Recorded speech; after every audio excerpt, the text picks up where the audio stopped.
Hello everyone, this is Vipin. I'm your legal mentor, I'm your friend. So continuing with the discussion in this series, आज हम लेकर के आए हैं जो लास्ट इंपॉर्टेंट के मंथ में जितने भी important legal discussions, legal topics हैं, आज उन टॉपिक्स को डिस्कस करेंगे। हमारा जो पहला डिस्कशन है वो आज पॉक्सो के अराउंड रिवॉल्व करेगा। अभी ये न्यूज़ में क्यों आया? क्योंकि एक कंसेंशुअल टीनेजर को जो आप रिलेशनशिप में थे उसमें सेक्सुअल हरासमेंट का जो केस लगाया गया था एक्यूज्ड के ऊपर, उसमें उसे बेल दी गई है। सो पहली कुछ चीजें हमें brief introduction about the POCSO जो समझने की जरूरत है।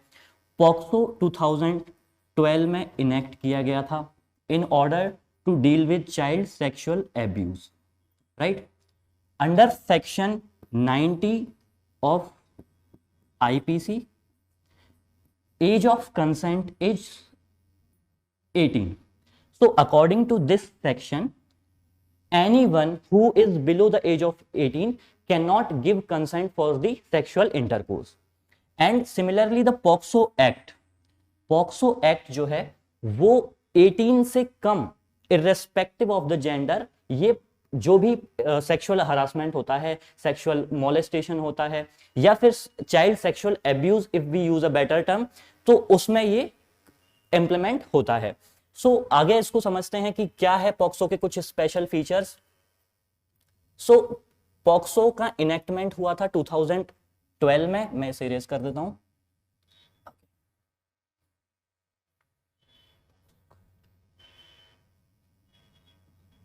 सो पॉक्सो का इनेक्टमेंट जैसा हम लोगों ने डिस्कस किया 2012 में हुआ था। ये एक स्पेशल लेजिस्लेशन है, राइट। एंड इसका जो मेन एम था वो था चाइल्ड एब्यूज को रोकना। अगर हम लोग हमारे इंडिया की डेफिनेशन को समझें तो anyone who is below the age of 18 is considered as a child. POCSO का जो सबसे इंपॉर्टेंट फीचर है that is it's a gender neutral law. Victim can be a girl child और a boy child, right. So it's a gender neutral law.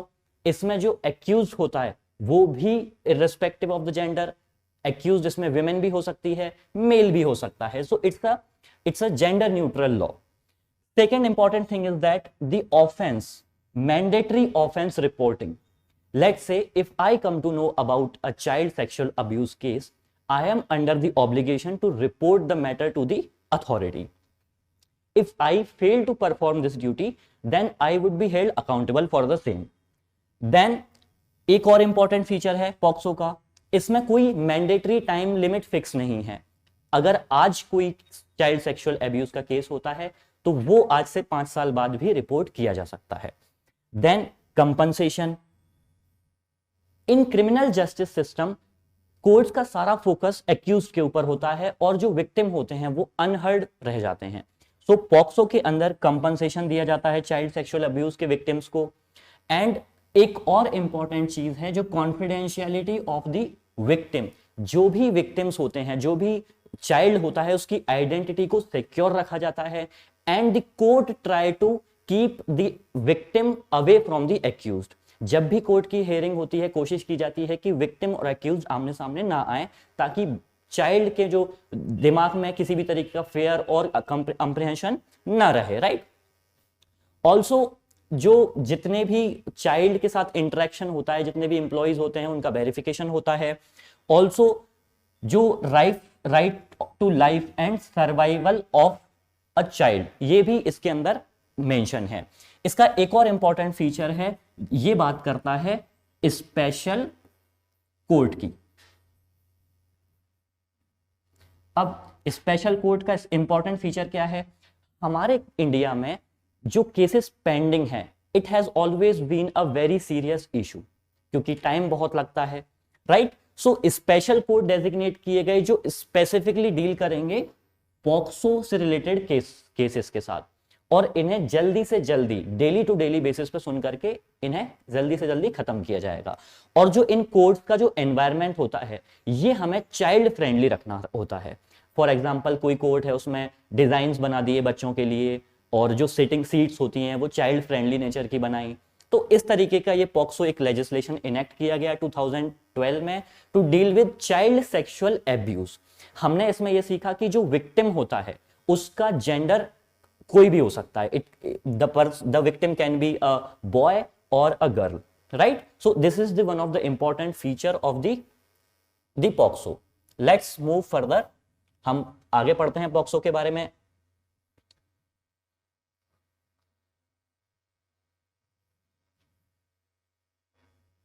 अब ये news में क्यों आया, इसके पीछे एक न्यूज में आने का बहुत इंपॉर्टेंट रीजन है the age of consent.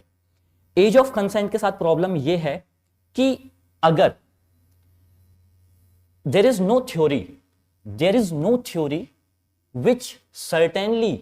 which certainly proves that let's say कि कोई विक्टिम है जो 70 years और 362 days की है, right. So this year of person, इस एज का पर्सन कंसेंट नहीं दे सकता। लेकिन the moment this girl would be of 18 year, after 3 to 4 days she would be able to give consent। भाई अब 3 से 4 दिनों में ऐसा क्या हुआ, तो जो अगर ये विदाउट द कंसेंट है, ठीक है, without consent, if it is a without consent then it's certainly an offence, right.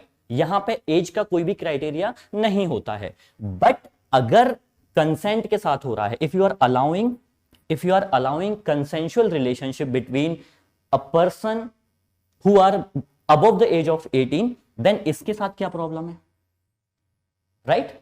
So this has the POCSO has been criticised for these strict terms. Also remember, एक रूल होता है criminal law का, rule of strict interpretation. हमें ये ध्यान में रखना है, जो क्रिमिनल लॉज होते हैं वो स्ट्रिक्टली इंटरप्रेट किए जाते हैं। अगर एज 18 लिखी हुई है स्पेसिफिकली, अगर एज 18 लिखी हुई है, तो अगर इसमें जो विक्टिम है वो अगर 17 ईयर एंड 364 डेज भी है तो वो कंसेंट नहीं दे सकता। अब क्वेश्चन यही है कि एक दिन में जब वो अगले दिन 18 के हो जाएंगे तो उनकी कंसेंट में, तो उनकी मेंटल जो कैपेसिटी है उसमें ऐसा क्या डेवलपमेंट होगा। तो इसीलिए अभी जो दिल्ली हाई कोर्ट ने एक जो एक्यूज थे, जो दोनों लोग कंसेंशुअली देवर इन रिलेशनशिप, उन्हें उसमें एक्यूज्ड को बेल दी गई है, राइट। अब ये न्यूज में इसीलिए भी आया क्योंकि कुछ टाइम पहले हमारे जो सीजीआई हैं उन्होंने ये कमेंट किया कि पार्लियामेंट को there is a need to examine the issue of consent. अब सर जस्टिस सीजे, जो हमारे सीजेआई हैं, जस्टिस डीवाई चंद्रचूड़, इन्होंने क्यों बोला कि पार्लियामेंट शुड कंसीडर दिस?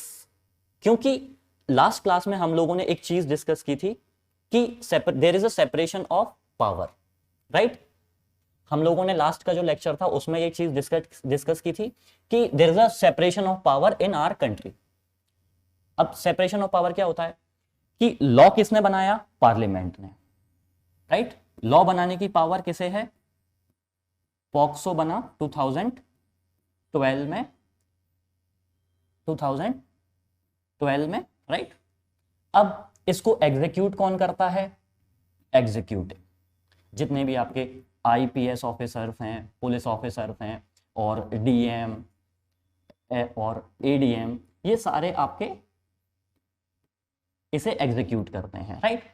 अब जुडिशियरी का जो काम है वो, if there is a conflict of that particular law with the fundamental right, then only the judiciary will come into the picture. There is a presumption that the parliament understands the need of its people. There is a presumption, right. तो law में क्या as decide करनी है किसी particular चीज के लिए, किसी पर्टिकुलर एक्ट के लिए, ये सारा जो चीज है that has been reserved for the parliament, right. So there is a separation of power. अगर ये लॉ किसी चीज से कंफ्लिक्ट करेगा, फंडामेंटल राइट से, then judiciary will come into the picture, right? Otherwise it's up to the parliament. Therefore, this is the reason why Justice D.Y. Chandrachud asked the center to consider the issue of age, right? एक और इसमें एक theory जो चलती है वो ये है कि लास्ट में जो अभी एक रिपोर्ट आई थी कुछ टाइम पहले, उसमें ये बताया गया कि 94% एक्विट हो जाते हैं. 94% जो केसेस होते हैं, रोमांटिक केसेस होते हैं, वो एक्विट हो जाते हैं. उसके पीछे बहुत सारे रीजंस हैं. क्या रीजंस हैं? उसके पीछे रीजंस ये हैं कि यूजुअली पॉक्सो में जो एक्यूज होता है या तो वो रोमांटिक कपल,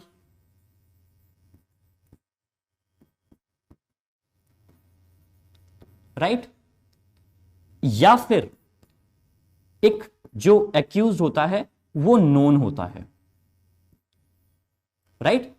अब इन दोनों केसेस में एविडेंसेस का मिलना बहुत कम चांसेस हो जाते हैं. एविडेंसेस के मिलने के काफी ब्लिक चांसेस होते हैं एविडेंसेस के मिलने के. देयरफॉर जो बेनिफिट ऑफ डाउट होता है वो हमेशा एक्यूज्ड को मिलता है और एक्यूज्ड इस चीज को लेकर के एक्विट हो जाता है. ये इसमें इंपॉर्टेंट है. अगर कोई नॉन एक्यूज है, उसने विदाउट द कंसेंट अगर चाइल्ड सेक्सुअल अब्यूज किया है, उसे एक्विट नहीं किया जा सकता, उसे पनिशमेंट डेफिनेटली मिलती है. बट इशू ये है कि if the couple is in a romantic relationship, अगर विक्टिम जो है इसमें जो बनाई गई है वो अगर एक सर्टेन एज के बाद की हैं, जैसे लेट्स से 17 साल के बाद हैं, 17.5 months की हैं, देन इन दैट केस थोड़ा सा रिलैक्सेशन मिलना चाहिए. इस that keeping this in mind, justice DY Chandrachud had asked the parliament to reconsider the issue, right? I hope we are clear with the POCSO.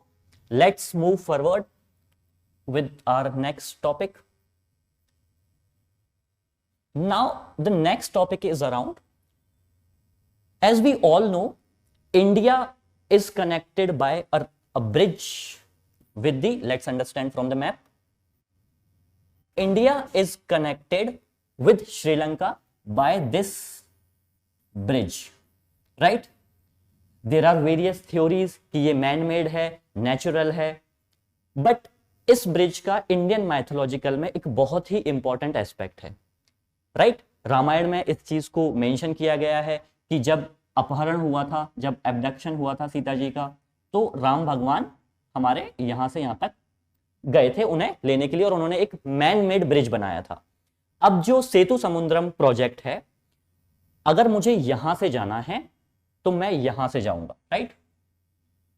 And this will take a lot of time, this will take a lot of energy, and this will take a lot of money from my pocket. What if we break this bridge, right? And if we make the route like that, it will considerably reduce the time period, it will considerably reduce the energy flow, and ये काफी pocket friendly रहने वाला है ये project. तो अभी ये news में क्यों आया? क्योंकि ये न्यूज में इसीलिए आया क्योंकि जो तमिलनाडु की गवर्नमेंट है, उन्होंने ये प्रोजेक्ट को दोबारा रिवाइव करने के लिए एक स्पेशल सेशन में इसके लिए एक मोशन पास किया गया है. सेकेंडली, उसी टाइम मिस्टर सुब्रमण्यम स्वामी जो राज्यसभा के मेंबर हैं, आप लोग देख सकते हैं यहाँ पे, इन्होंने एक प्ली फाइल की थी. अच्छा, पहली चीज, ये प्रोजेक्ट 2005 में स्टार्ट हुआ था. 2005 में स्टार्ट हुआ था, एंड 2007 में due to the widespread protest इसे स्टे कर दिया गया. अब सुब्रमण्यम स्वामी जी ने सुप्रीम कोर्ट में एक पिटीशन फाइल की in the form of PIL. As we all know, एक PIL फाइल हो सकती है सुप्रीम कोर्ट में under article 32 of the Indian constitution. अब उस PIL में इन्होंने डिमांड की है कि राम सेतु को एज ए नेशनल हेरिटेज का एक स्टेटस दिया जाए. अगर नेशनल हेरिटेज का स्टेटस राम सेतु को दे दिया जाएगा, देन इसको नहीं तोड़ा जा सकता, राइट? इसको प्रोटेक्ट किया जाएगा, इसे टूरिज्म के उसमें फॉर्म में बदला जाएगा, एंड सो मेनी थिंग्स. सो अब इसमें जो पिटीशन थी, इसमें गवर्नमेंट ने, सेंट्रल गवर्नमेंट ने भी एक अपना रिप्लाई फाइल किया है. They are seeking time. they have requested from the Supreme Court that we need more time to understand the issue and take our stance in this over the topic. हमें ये ध्यान में रखना है कि तमिलनाडु ने अभी एक स्पेशल, तमिलनाडु की जो लेजिस्लेटिव असेंबली है वहां पे एक स्पेशल सेशन पास हुआ, सेशन में एक मोशन पास हुआ इस चीज के लिए, और वो लोग इस सेतु समुद्रम प्रोजेक्ट को वापस से रिवाइव करना चाहते हैं. राइट. अब I think we are clear with this also. आगे बढ़ते हैं अपन.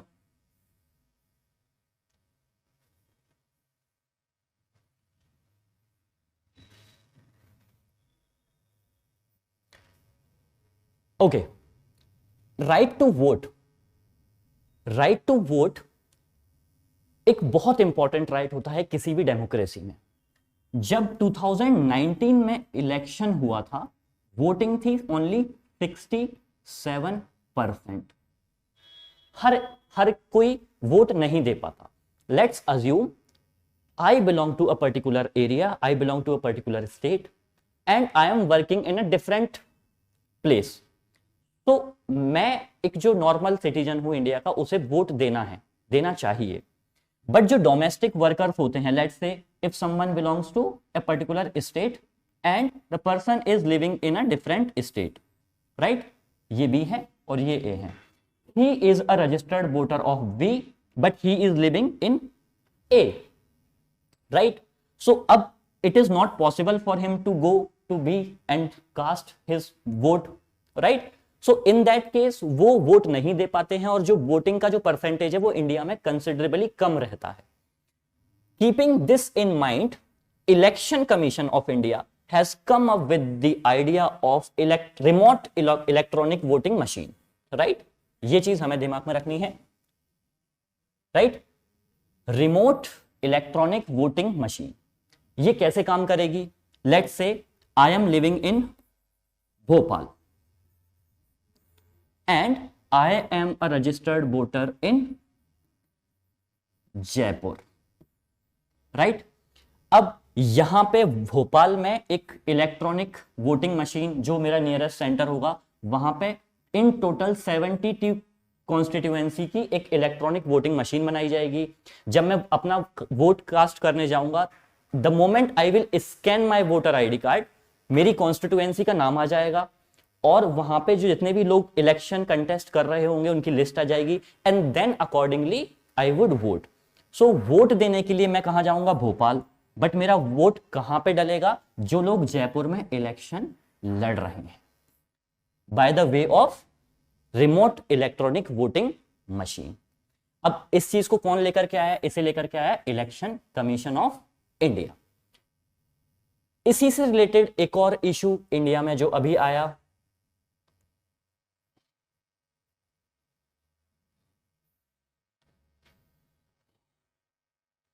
रिसेंटली, ये हमेशा न्यूज में रहता है कि सर राइट टू वोट किस तरीके का राइट है?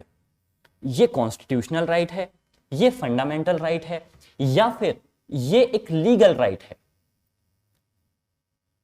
रिसेंटली सुप्रीम कोर्ट के जो सीजेआई हैं, जस्टिस डीवाई चंद्रचूड़, उन्होंने बोला कि it's right to vote is a constitutional right, not a statutory right. हम लोग ये समझेंगे कि क्या कॉन्स्टिट्यूशनल राइट है, क्या लीगल राइट है. पहले इस केस को हम लोग ये समझते हैं. वी ऑल नो कि कोई भी पर्टिकुलर इंडिविजुअल लोकसभा के इलेक्शन में 2 जगह से चुनाव लड़ सकता है. जैसे कि our honourable prime minister in 2014 कहां से लड़े? एक वडोदरा से लड़े, राइट, और एक कंटेस्ट किया उन्होंने इलेक्शन वाराणसी से, right. And ultimately once you are elected from these 2 constituency, you are bound to leave any one of them, है ना. हमारे प्राइम मिनिस्टर ने वडोदरा की कॉन्स्टिट्यूएंसी छोड़ दी थी. अब एलिगेशंस और जो कंटेस्ट किया जाता है हमेशा कि भाई आपने दोनों जगह से इलेक्शन लड़ा, आप यहां से जीते, and then why are you leaving this constituency? You have wasted the huge amount of the tax payers, right. क्योंकि इलेक्शन कंटेस्ट कराने में, इलेक्शन को कंडक्ट कराने में एक huge considerable amount of money लगता है, जिसका वेस्टेज हुआ है, क्योंकि इसमें फिर से इलेक्शन कराना पड़ता है। हालांकि इस पे सुप्रीम कोर्ट के जो सीजेआई हैं उन्होंने ये कमेंट किया कि right to vote is a constitutional right, not a statutory right. अब स्टैट्यूटरी राइट की कॉन्स्टिट्यूशन, ये जस्ट अ मोमेंट, पहले हम लोग ये समझते हैं कि अंतर क्या होता है, किस स्टैट्यूट में ये राइट की बात किया है। तो ये जो रिप्रेजेंटेशन ऑफ पीपल एक्ट है 1951 में, इसमें वोट देने का जो राइट है वो as a statutory right consider किया गया है। लेकिन सुप्रीम कोर्ट के सीजेआई और कुछ एक last, I think probably in December, it was also stated that under article 326 of the Indian constitution a person who is above the age of 18 can be a voter। अब इस चीज को supreme court ने as a constitutional right consider किया है recently by justice DY Chandrachud और in the month of December by justice Joseph, right, in two different issues. अब एक चीज क्वेश्चन में आती है कि सर दोनों में, तीनों चीजों में डिफरेंस क्या होता है, fundamental right, constitutional right and legal right. पहले हम लोग समझेंगे फंडामेंटल राइट क्या होते हैं। आप सभी को पता है कि आर्टिकल 12 से लेकर 35 तक इंडियन कॉन्स्टिट्यूशन में फंडामेंटल राइट्स मेंशन है। Done. Also part 3 of the Indian constitution mentions fundamental rights. 12 से शुरू होकर के 35 तक this deals with fundamental rights, your right to equality, right to freedom, right against exploitation, freedom of religion, cultural and educational right and right to constitutional remedies. जैसे हम लोगों ने सुना है स्वतंत्रता का अधिकार, freedom of speech and expression, right to life and liberty, ये सब फंडामेंटल राइट हैं। फंडामेंटल राइट क्या होते हैं? पहली चीज, if there is a violation of fundamental right, you can directly approach Supreme Court under Article 32 of the Indian Constitution. Second, if the Parliament wishes to amend any of them, they need to amend with a special majority, right? Constitutional amendment लेकर के आना पड़ेगा और उसे special majority से पास करना पड़ेगा। सो ये जो स्पेशल फीचर होते हैं वो सिर्फ फंडामेंटल राइट को मिले हैं। It's a part of part 3 from article 12 to 35। Now apart from this there are other rights as well. Let's understand them. क्या है? कुछ राइट्स जो हैं वो पार्ट 3 का पार्ट नहीं है, बट वो कॉन्स्टिट्यूशन में मेंशन है, उन्हें बोलते हैं कॉन्स्टिट्यूशनल राइट। सो फंडामेंटल राइट्स क्या होते हैं? जो पार्ट 3 में हैं, राइट, जो पार्ट 3 में है और आर्टिकल 12 से 35 तक आते हैं और वो क्या होते हैं? Fundamental right. As I said, इनके वॉयलेशन में आप डायरेक्टली सुप्रीम कोर्ट जा सकते हो और इन्हें अमेंडमेंट करने के लिए स्पेशल मेजॉरिटी की जरूरत होती है। जो राइट्स इसका पार्ट नहीं है but they find themselves in the constitution of India are considered as a constitutional right. Constitutional और अब एक और चीज समझते हैं, लीगल राइट। लेट्स से और भी लॉज है इंडिया में apart from the constitution of India. अगर किसी सेपरेट एक एक्ट ऑफ द पार्लियामेंट अगर कोई राइट प्रोवाइड किया जाता है, उसे बोलते हैं लीगल राइट। हम समझते हैं इसे, outside the constitution of India and provided by the law enacted by the parliament. Constitutional law inside the constitution of India but not the part of the Indian constitution. अगर constitutional rights का और legal right का violation होता है, हम लोग supreme court directly नहीं पहुंच सकते, हमें पहले हाई कोर्ट पहुंचना पड़ेगा, then we will approach to supreme court, right. और इनका जो अमेंडमेंट होता है वो सिंपल मेजॉरिटी से इन्हें पार्लियामेंट अमेंड कर सकता है। That is the difference between fundamental right and constitutional and legal rights. अब एक चीज हम लोग ये समझते हैं, कुछ एग्जाम्पल समझते हैं। Fundamental right, right to life, freedom of speech and expression. और हम लोग एक और चीज समझते हैं कि हमारा कॉन्स्टिट्यूशनल राइट क्या है। एक टर्म हमेशा यूज होता है, right to acquire property. It was use to be a fundamental right, but it was removed in 1978 by the 44th amendment, right? And now it is a part of article 300A. So basically अभी ये क्या हो गया है आपका constitutional right. Similarly right to vote, अब ये constitution में है, but as I said ये part 3 का part नहीं है। एक और आप लोगों ने सुना होगा कि इंडिया में टैक्स विदाउट लॉ इंपोज नहीं किया जा सकता। तो ये तीनों they all are part of the constitution, but ये part 3 of the Indian constitution का पार्ट नहीं है, right. Similarly legal right, let's say right to file FIR, एक लॉ आता है CRPC, उसके अंदर FIR आप लॉन्च कर सकते हो किसी भी इंडिविजुअल के ऊपर। Right of parents, section 125 of CRPC, ये मेंटेनेंस की बात करता है। It is also your legal right. So fundamental right, constitutional right और लीगल राइट में एक कंसिडरेबल अमाउंट ऑफ डिफरेंस होता है, राइट।